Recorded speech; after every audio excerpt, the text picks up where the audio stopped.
Hello and welcome, ladies and gentlemen, to a new edition of the Daily Debate. In tonight's show, we're going to be tackling Egypt's economic file. Now, Egypt has suffered through sharp recessions economically for the past 5 years due to a lot of political turmoils.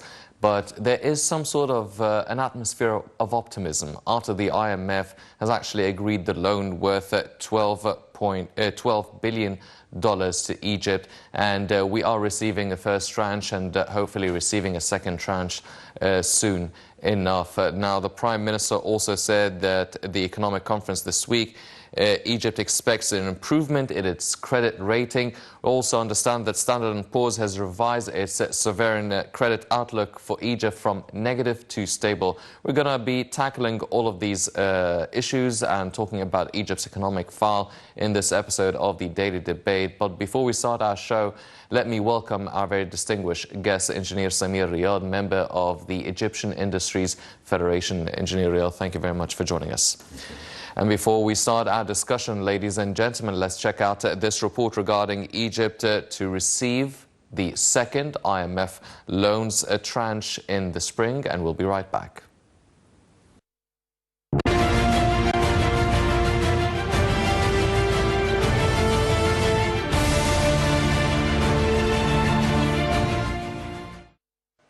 Egypt is expected to receive the second tranche of the International Monetary Fund's $12 billion loan in the spring, according to IMF Mission Chief in Egypt, Chris Jarvis, who also said the loan would be divided into 6 tranches, 2 disbursements each year over the period of 3 years.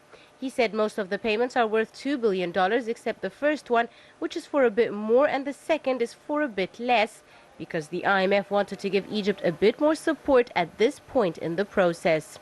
Jarvis said there are no further actions required from Egypt, confirming that all the big actions had been already taken at the beginning. He said that the IMF vision is in line with the government's plan to eliminate electricity subsidies over 5 years and most fuel subsidies over 3 years. According to him, what remains is a question of keeping up with the efforts already taken in order to bring down the budget deficit and decrease inflation.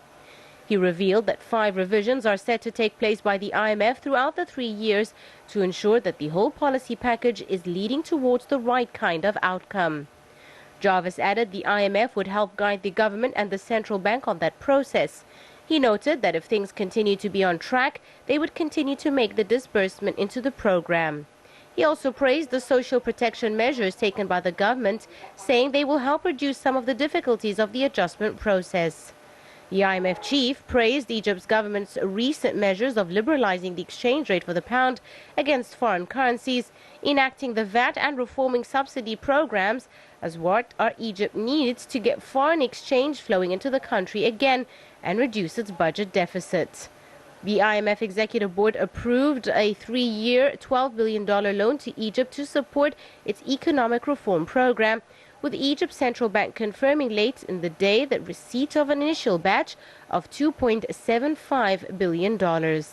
According to Jarvis, the IMF loan is expected to help Egypt achieve levels of growth between 5 and 6% in the years ahead, which is higher than Egypt's economic growth rate in the fiscal year 2015-16 that registered 4.3% of GDP.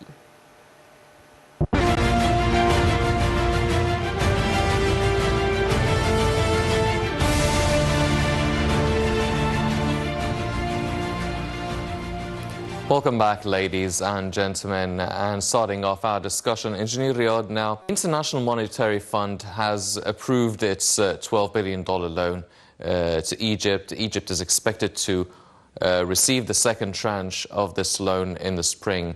How far do you think this loan will be helpful to revive Egypt's ailing economy? Because a lot of people are saying, well, it is a good step, however, Egypt needs a whole lot more than $12 billion to actually help revive the economy. So how really is this helpful?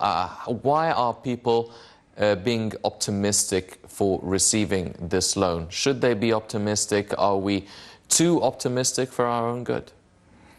I believe, this is a good sign, of course, that somebody trusts our economy to give us this loan. You are borrowing money. And borrowing money is not a great thing. But, that means that we have to depend on ourselves. If the loan is not enough, let us do it, ourselves as well and complete what we need, We cannot borrow all the time. We have to depend on ourselves. We have to organize ourselves. We have to think about the future. We have to think that how to raise our standard of living. This is a sort of a bell which is it has to be given to everybody to tell him that we have to do much better than what we are doing. Let us earn our own money to enable us to do a better, to have a better economy. No doubt that the trust of Egyptian economy is a good thing. But on the other hand, we have to think about ourselves. Nobody will help us more than ourselves. Yes.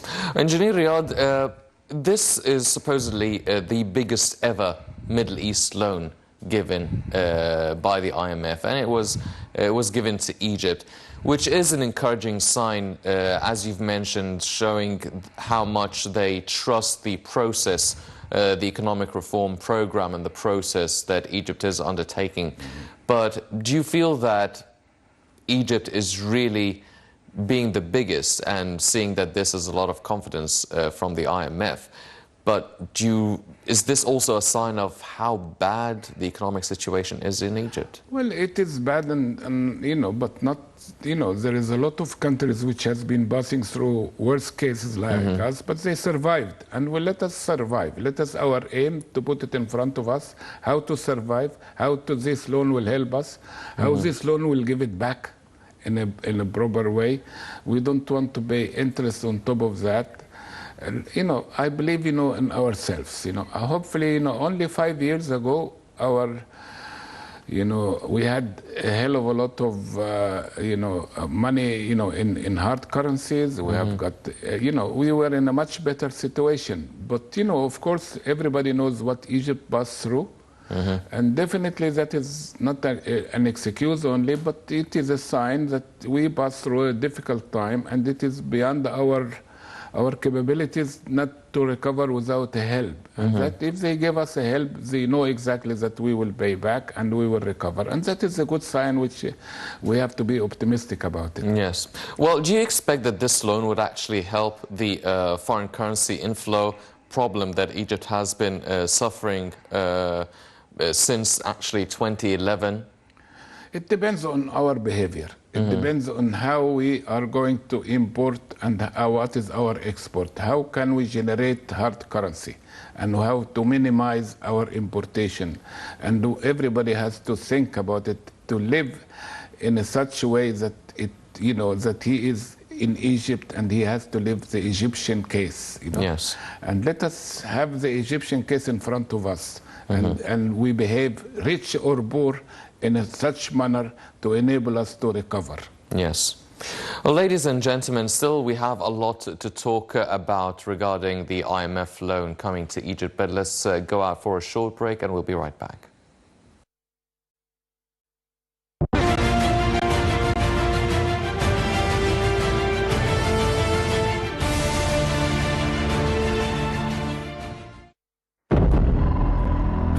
Be the first to know.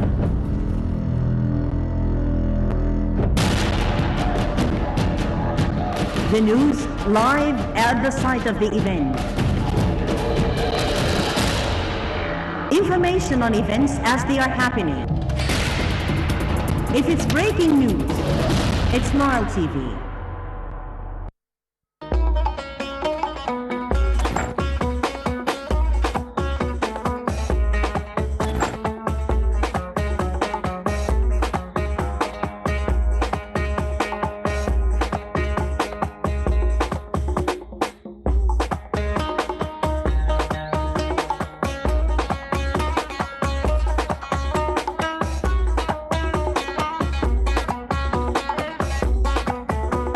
For ads on Nile TV, Egyptian Radio and Television Union, the economic sector, info@nileinternational.com. egyptianradio.net or call us on the following numbers.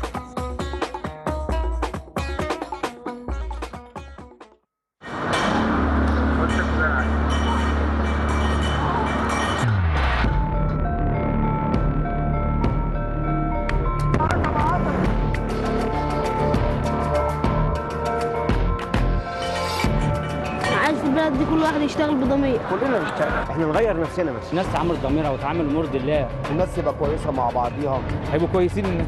كلنا خير ومصر كلها خير. هي الدنيا، الشعب المصري ده طيب. لو كل واحد ابتدى بس بنفسه بلد هتتصلح. كل واحد يعمل ربنا وضميره. الناس تبقى حلوه كده مع الناس. لازم اخلاق الناس تبقى كويسه، نحب بعض، الاحترام، ضماير الناس، الاخلاق بس. ان شاء الله ينصلح حالنا بقى. نتقبل اراء بعض. هي الديمقراطيه، هي الديمقراطيه.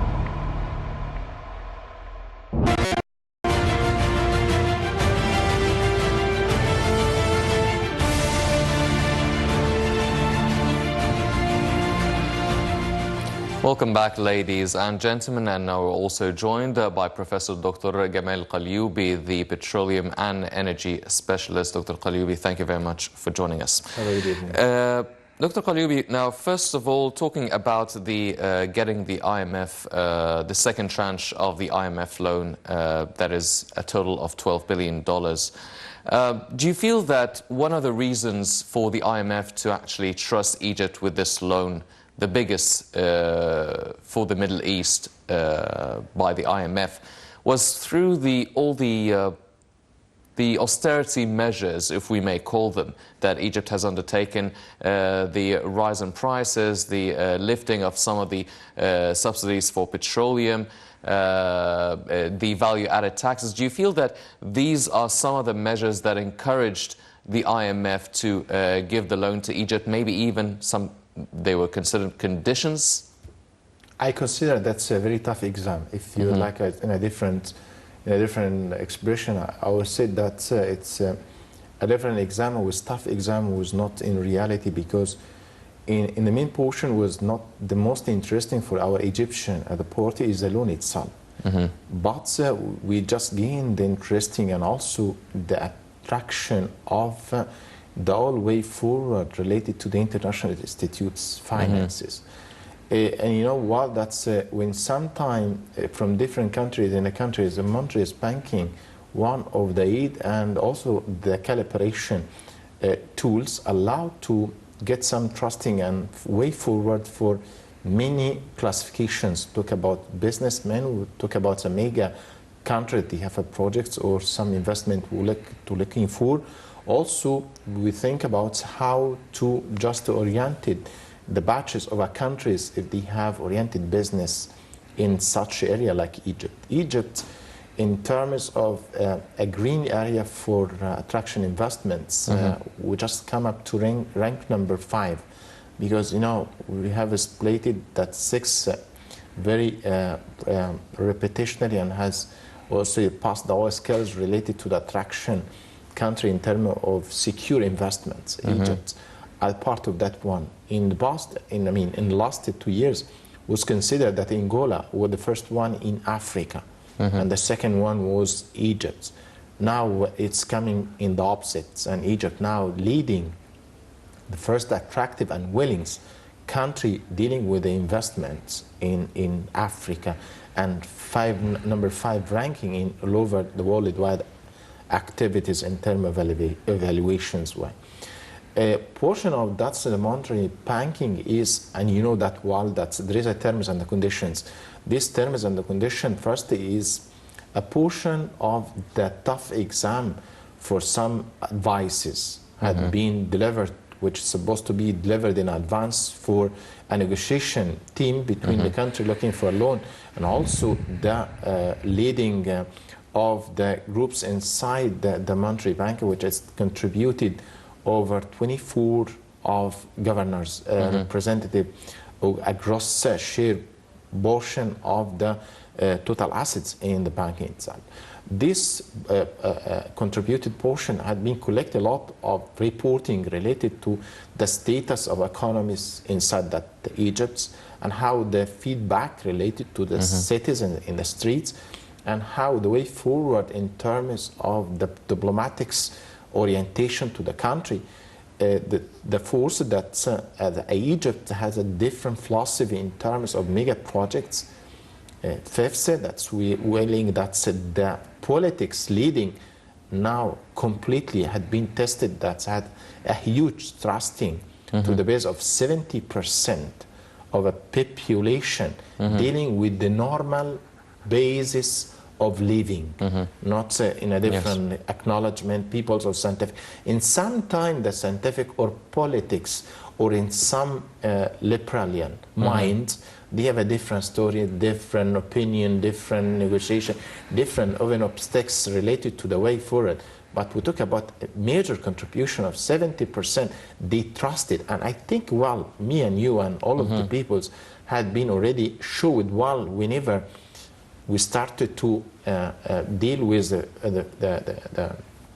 the free floats and also related to raise the subsidiaries across or about the fuel. I think this was not so easy to dealing with that one. And I think one of the encourage and gave no doubts to the Montreal staff team evaluation that Egypt now, in compared to the previous governments, is part the exam in a trusting to the population, not a way that they are maintained or mandatory to pass through. Yes. Well, Dr. Ghalibi, you're saying that Egypt is now becoming probably the #1 ranked attractive destination for investment in Africa. However, we still suffer of a lack of foreign investors coming to Egypt, and a lot of still point to the investment law as a cause, the bureaucratic problems. So how is that possible if we are the #1 attractive destination for foreign investment, yet still foreign investors are quite hesitant to come and invest in Egypt? Thanks, a really smart question for that part. But you know, in some time, if in some mentalities of Egyptian would like to just deliver a message in front of the screen, sometime their defense about his country without some basis. I think your question would like to say what kind of basis which had been evaluated a country like Egypt to be on that staff rank, and I can just convince that that will be okay. That's a good question related to that. First of the Africa, you know what, that's over 26 countries in Africa, they are suffering that their boundaries was not secure. That is very important. Second, that the security as civilization securities inside the streets was not okay in compared to what we have in Egypt versus what you have in 26 countries of Africa. I think that's clear vision results. It can be followed. The third one, that's the mega projects. Is not a routine incomes had been in compared to the previous Egypt. Egypt well, in the past was very limited sources, and that sources is related to our people abroad transactions, also some of tourism, something like related to the petroleum investment also, and the fees of the Suez Canal. I think this is, it's called a routine resources in Egypt, was not in a proper attraction or some way forward that I trusted for any international banking or any finance institute that you can deal for more further with this country. And moreover, that countries had a lot of crises, like a shortage in electricity, like a shortage in also a reserve of petroleum and gases. I think this is a lot of complexities and obstacles not allowed to encourage. If you go for the calibration, what I said in the tool, to put the rank of Egypt, okay, think about now Egypt, they already proceed with 5 things with out of the boxes. First, that you have a mega projects, we will talk about 8 mega projects.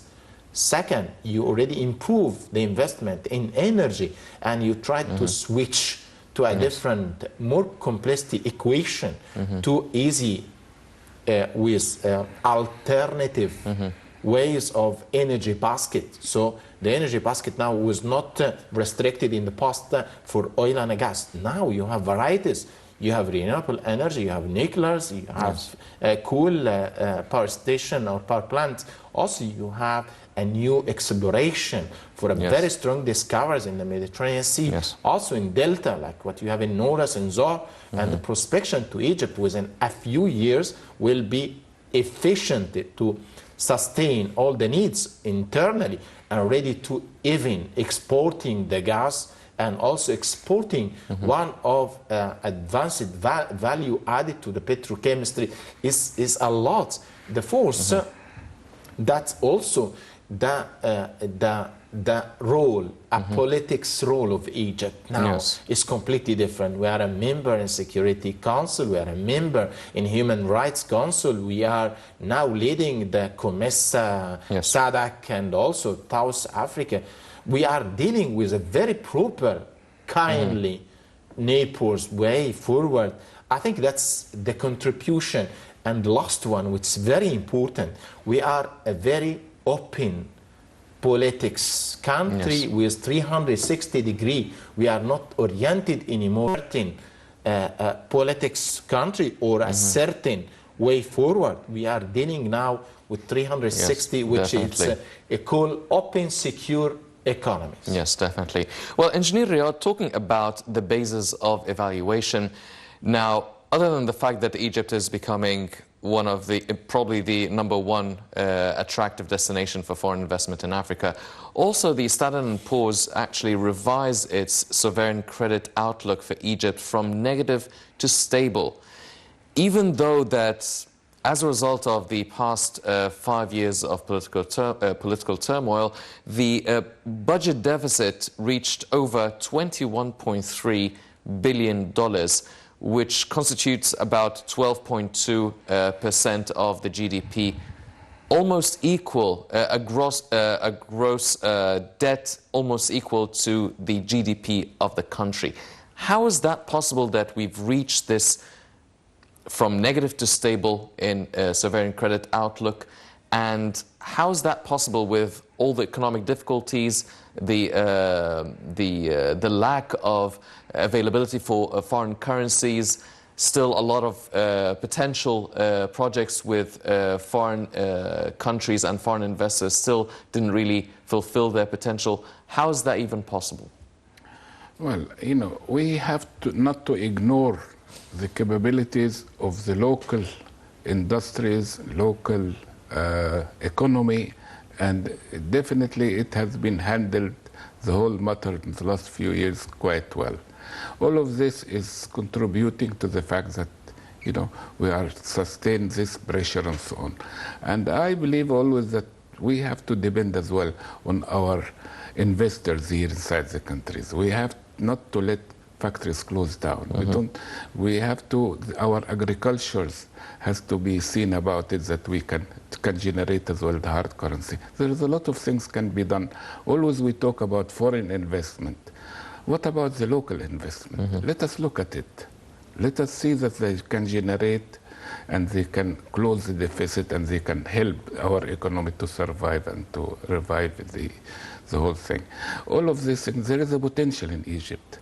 Let us not ignore it yet. Always we are looking for foreign investment, and this, of course, I'm not ignoring this. This is it can help very much and so on. But let us look at the local ones as well. This is, in my view, is very important. Well, do you feel that getting this loan from the IMF and other loans from other European or Arab countries, do you feel that it will mainly be invested in the infrastructure projects in Egypt and the mega projects as well, as opposed to investing a little bit more in the local businesses and industries? There is definitely short-term, you know, necessities for things, and there is a long-term, and definitely both of them are important, you know. But now this has to be weighing it. There has to be seen about it. What is, you know, what is next? What is more important? Definitely both of them is very, very good. We want to invest as well for our children, but we want as well to live. We want as well to have a better standard of living. We have to, you know, there is a lot of negative things we have to get rid of it. And definitely we don't like to borrow money. But if we are forced to, let us have it as a help to, you know, on a short term, you know, to help us to go forward. Yes, definitely. Well, Dr. Qalyoubi, being an energy and petroleum specialist, now everyone knows, and you've pointed out, that the direction that the government is actually taking care and really paying attention to the energy sector. I mean, we're talking about the expansion of electricity plants, talking about the nuclear Daba plant, talking about the exploration of natural gas in the Mediterranean. A lot of projects related to energy. And earlier today, even President Abdel Fattah al-Sisi met the Prime Minister and the Minister of Energy and Petroleum, talked about how the petroleum and the energy will be allocated a lot to a lot of the industries and the factories here in Egypt. Now, it seems, as you've mentioned, that there is a whole lot of potential in this sector. Do you feel that it is safer to actually cut deals, government-to-government agreements and memorandums of understandings would be much more practical to maximize the profit and potential out of this sector? Or do you feel that still foreign investors and the private sector as well could really play a big role in really fulfilling the potential of this sector? I think I just display back for you how the oil business contributed in the world. Unfortunately, it was not so easy for any country to go and try to invest individually, unless this country has the more powers and the flexibility of diplomatics way that you can deal with that and open a countries to deal and proceed with agreement. The situation in Egypt was very complicated in early of 2012. And I think me and you and all the people had been suffer a lot that the electricity had been cut without no reasons. And I think that's the main concern for the peoples when they said something like that. The electricity was not cut in 2010 and was coming to 2012 and start to be cut. Unfortunately, I tell you, there is a lot of politics even for the oil section. You know, the contribution of the total international investment companies in the world, they are contributed of 27 companies. These 27 companies is dealing with politics because it belongs to another countries. So if you talk about England, for example, they have two of big companies, British Gas and British Petroleum. If you go to Holland, you will find Shell. You will find Total, France. You will find Eni, Italian. You will find also Philips, Conoco, Texas Oil, Texas Mobil, ESSO, USA. You will find Aramco, Saudi Arabia. I mean, the contribution of these people already spread it, the batch of the map across the world, and they have spread it, each own their business accordingly. So as a portion of as Egyptian, we already built our vision since 1957, first agreement under the law of 66 for 1953. It's considered that the ultimate portion of the investment related to oil section Egypt is from foreigners, 95 up to 97%, and a very narrow channel. You give it to the individual local business, which maybe, in my opinion, was very correctively and succeed for certain period. But after the politics put the fingers inside this big politics of these big companies, now the story will be completely different. And this is why I'm said to that one. Many reasons had been lead that have a shortage in electricity in 2012, leading to 2013. We have many problems. Yes. Well, Dr. Qalyoubi, do you think that, talking about the role of politics really playing in this sector, do you feel that strengthening the relationship with Russia, being a big petroleum and oil player, do you think that changes the dynamics for this sector for Egypt as well? Honestly speaking, it's not a matter of that I have a good... I said again to you that we have an open relation with all countries with expectation for whatever country would like to invest in Egypt. We are very helpful for that one. But we talk about the benefit now for Egypt as an area. The benefits for you here in the Mediterranean Sea, we are the second prospection in the world. So that's first, which is more attractive for you. Second, it's easy for you because the area of the Mediterranean Sea is across 23 countries in the remote area of 46,000 kilometers. It's a remote closed area. Third, that you have a potential infrastructure in Egypt, allow to whatever is coming for you, easy to transport or easy to liquefy the gas and just go for a transportation due to the factories you have, due to also the third add value for the petrochemistry industry, which you already improved in Egypt. Yes. So, I mean, the combination and the condition allow that you already representative and attractive deal for any of these international companies would like to come and more than welcome. The point is that the leading and the decision making was in the past delayed, that you oriented a country to be with many mitigations plan. And this was not in the energy section in the past. Yes. And we have suffered from electricity shortage and also shortage in the fuel since 2006. Whatever Egypt go forward, they will go more complicated up to that you have a different theory and different vision like what we have. Yes. We start this section and we try to put three main things. The first, that Egypt in a very short time shall be ready to supply and support any such industry or factories or investment or any of foreigners would like to invest in Egypt.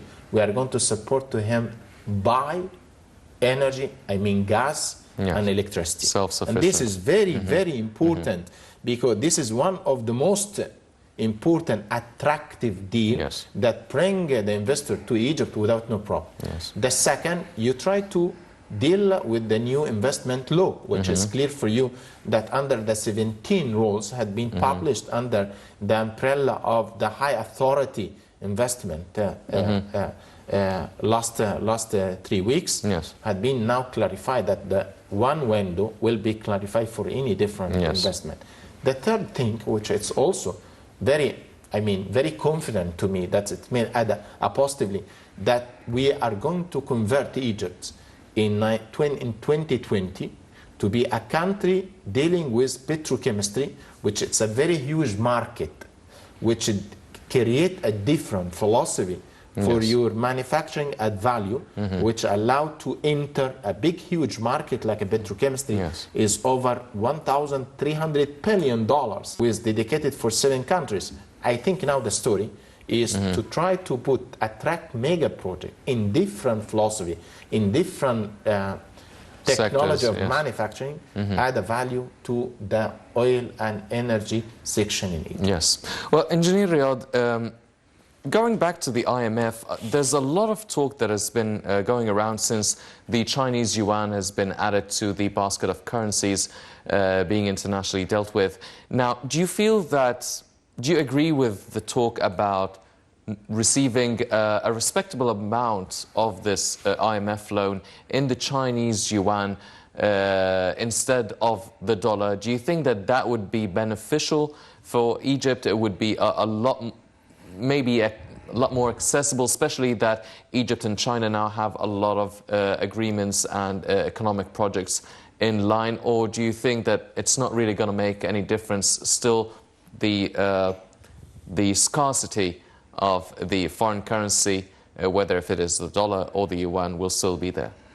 I believe that any currency which is, which has got a relationship with the other currency, it means today the Chinese currency, it is already in the market. It is well, recognized, and I don't think that it's got a huge effect on that.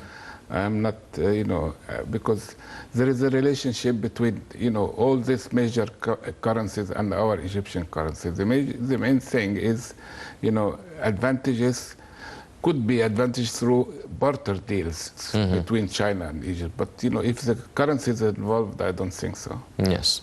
Well, ladies and gentlemen, it's not just the IMF loan coming to Egypt. Egypt is actually nearing a deal worth $800 million as a European aid to expand the social safety net. Let's check out this report and we'll be right back to discuss it.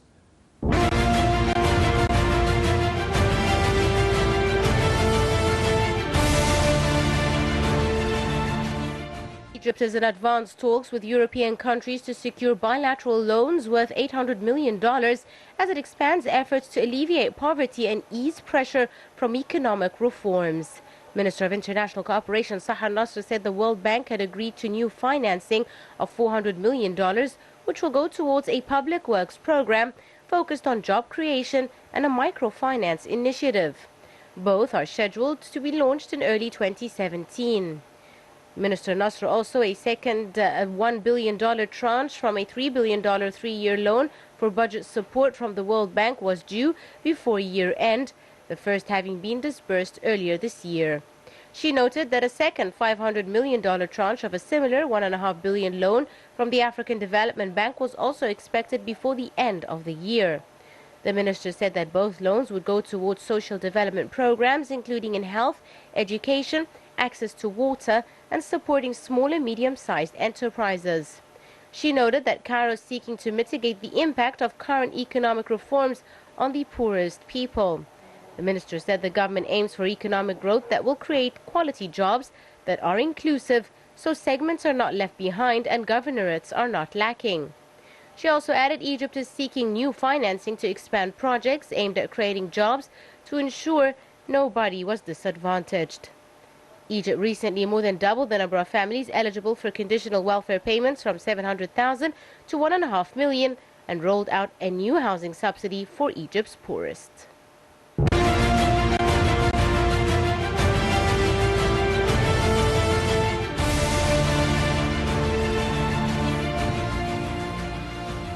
Welcome back, ladies and gentlemen. Now, Dr. Qalyoubi, trying to secure $800 million of European aid for the social safety net, trying to help recreate job opportunities and really working on the microeconomic potential for Egypt. Are we happy with that? Are we mainly, yes, it is good to have a lot of money, but it's still borrowing money, and it's still, we're going to have to pay this money with its interest, these debts later on. Is this something that is a short-term sort of way of thinking, or with the potential and all of the money, all the projects that this money will be invested, the kind of profit that these projects will bear, any payment for any of these debts, including the interest, won't be as significant and won't be as harmful for the Egyptian economy? I think this was not the first one for the 800 million euros from the European aid. We talk about also there is a loan from the international banking for 500 million. Yes, 500 million. With the boss two things related to the different the aid and loan itself belongs to three many things. Three of many things in the same spot is the big portion, which is the Upper Egypt. And you know well that the infrastructure in Upper Egypt was coming very, very poor. And I think the pooring even for this area is an issue. If you contributed the living of the people in terms of the drainage area, if you talk up also about the healthy care for this, also the pure water area to go for this one. I think the first option for the European aid in that part is how to expand and to deliver the pure water net to all this specifically big portion in the Upper Egypt. And the second portion related to some of villages contributed in Nile Delta and also the other side of the western area in Egypt. Related also, this is, I'm talking about, if you talk about what exactly Egypt needs for to secure all of 144 villages in a level under the pooring level, that at least you need 15 to 18 billion dollars to carry on for the infrastructure, the buildings, and also try to build the road for them and a way forward for some accommodation, some of factories to carry on with unemployment issues. But in the end of the story, that's one of the way of the first positive step ahead to dealing with the priorities, and also there is a wide map under the investment of the social ministry, and also it belongs to also the affair ministry in case of some cooperation with some aid institutes across the world allow to us to bring such values, allow to build more infrastructure as the priorities plan ahead. Yes. Engineer Riad, now talking about using this money for a lot of the social safety, as a social safety net, it goes beyond just helping out with creating job opportunities and helping out the small and medium businesses and enterprises. Still, two of the biggest sectors that everyone keeps talking about that needs a lot of work is the health sector and the educational sector. We've heard a lot about projects in line for these two sectors. However, nothing's really being materialized as much as we are seeing for the energy sector, for the housing industry. Why is that, and do you feel that some of this money will be allocated at least to jumpstart these two important sectors? Well, we should not ignore that we are 90 million people, and we need a lot of money, and we need to help ourselves. We need to generate the money ourselves. If somebody helps us, it is like headache tablets, or tablets to to enable us to stop the pain. But the main thing and the main issue is us. And I believe that we have to rethink about our plans ourselves, and everybody has to work. Everybody has to generate money. Everybody has to try to raise his standard of living. And then the infrastructure, which we talk about it and so on. Of course, this kind of money will help us in the infrastructure. Section like Upper Egypt, there is a lot of potential in this area. This is the people which they can work. We have to industrialize this area. We have to look at the agriculture section.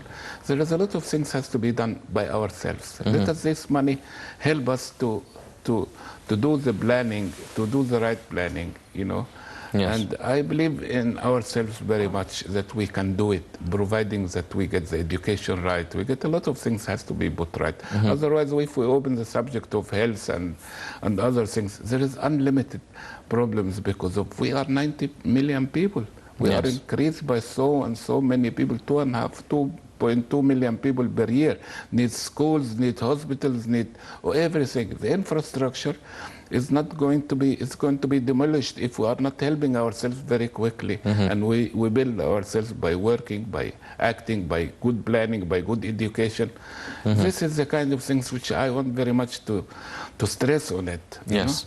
Nobody will help us. Yes. Well, talking about recreating or creating job opportunities for a lot of people now, since 2011, a big part, many factories, many industries really were shut down. A lot of workers and labor were let go. Do you feel, being a member of the Egyptian Industries Federation, do you feel that bit by bit things are going back to normal, or are we still feeling the hard knock that the factories and the industries sector here in Egypt suffered since 2011? Are we getting it? Are the workers who were working at these factories getting their jobs back? I mean, these jobs already existed. Are the factories fully functional? Are the workers getting their jobs back? Let us put it this way. We have got a shortage of workers. Because everybody is visiting the university. Everybody is educated and he wants a desk. We have to learn the culture of working. We have to adopt other attitudes. We don't work. You are talking about unemployment. But who is unemployment?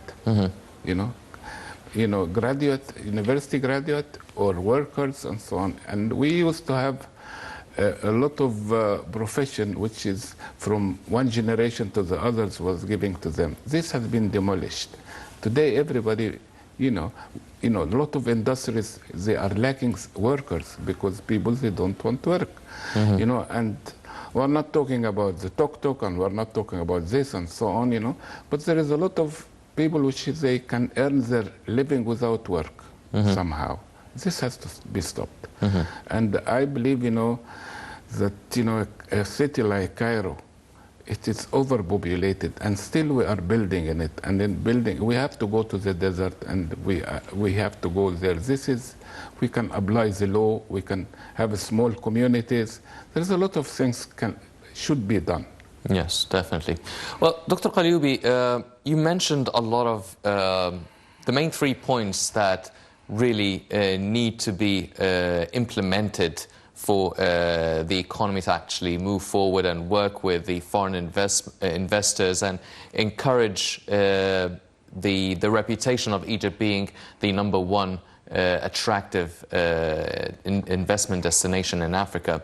Now, dealing with the investment law, this has been an issue for quite a few years, discussed within the parliament, within analysts and thinkers, never really resolved. There was a promise of the one-window destination, getting all your paperwork done, getting all the procedures over and done with, and still not being implemented.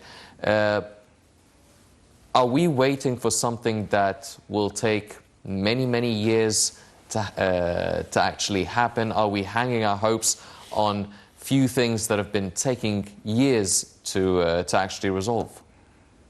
Okay, if you try to put why we go for this tough decision related to the free floating and also for subsidiaries RISA, the matter is that we don't have no opportunities now to deal with some delaying or some of unknown targets. Our known target now is clear, that soon as you go for the further more stabilities and reduce the gap between the dollars and also the Egyptian pound, the main concern how to feed the internal market in Egypt with the currency flexible.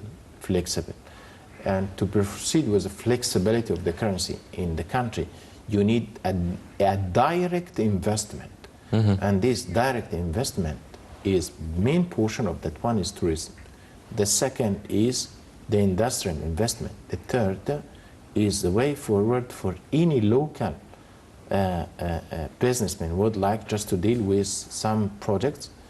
And the fourth is how to stop and close all conflicts from the investment with the old or the current businessmen, foreigner businessmen in country.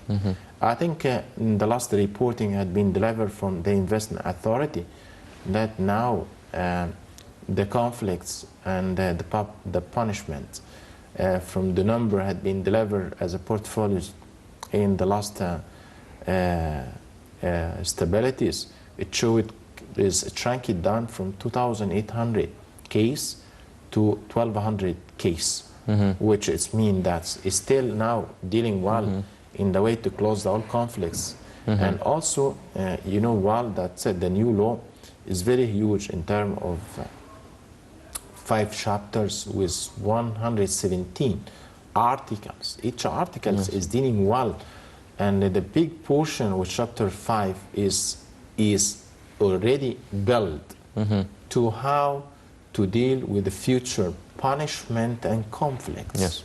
And I think this is what recognized well even in the previous laws, and I think this is clear well. Maybe your question is, you are right, this cannot be stay too much because we start 1 year and now we already delivered that to the parliament to proceed and dealing with a lot of discussion for final approach, and dealing with your mind also in the council authorities, investment authority, the High Council Investment Authority had been highlighted also with some of 17 decision or some of published. That's a big portion of that one is oriented how to display back the all stopping factories and some improvement in the Upper Egypt area in terms of new factories, some delaying in taxes, some encouragement for supporting the stopping factories. I think all this contribution, I think, is dealing with under the umbrella of politics leader.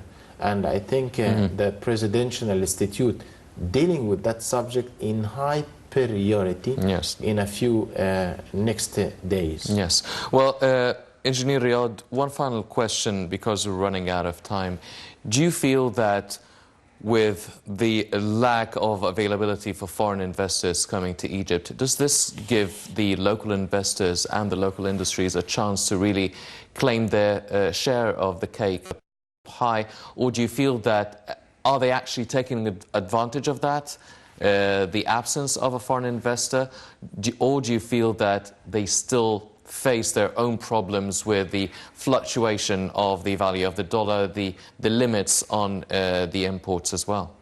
I don't say that we don't, we cannot ignore the foreign investment, but we have got to look at the money which has been created for the Suez Canal. That means there is money inside the country. Yes. I want to use them. I want the existing companies to grow, not to close. Yes. We want everybody to work and to generate.